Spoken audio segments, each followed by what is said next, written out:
Əziz və dəyərli müsəlman, yəqin ki, hər birinizin xəbəri var bu İnquşetiyada uşağın çayda boğulub itməsi ilə bağlı. İlk öncə Allahdan ailəsinə səbir diləyirəm və sonra həqiqətən burada bir neçə ibrətli bir məqamlar var.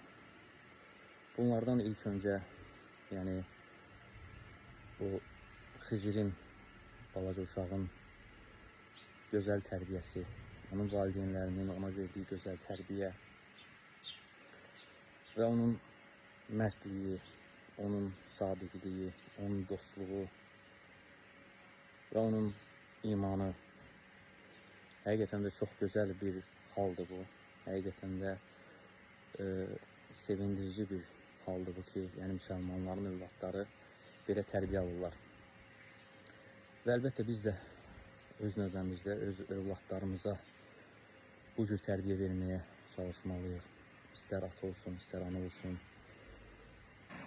Övladlarımıza dostluğu, kişiliyi, mərdliyi, dostluğa sadiq qalmağı, həmçinin əmanəti qorumağı, sir saxlamağı, bu cür gözəl əxlaqları övladlarımıza öyrətməliyik, tərbiyə verməliyik. Və hər şeydən öncə biz özümüz bunu yaşamalıyıq, biz özümüz buna əməl etməliyik ki, övladlarımız da bizdən görüb götürsünlər. Və həmçinin burada uşaqların tərbiyəsində olan faydalardan uşaqları salih, onlara fayda verən uşaqlarla dostluq etməyə, onlarla yoldaşlıq etməyə həvəsləndirmək və onlara nəsihət eləmək ki, gözəl insanlarla, gözəl uşaqlarla dostluq eləsinlər.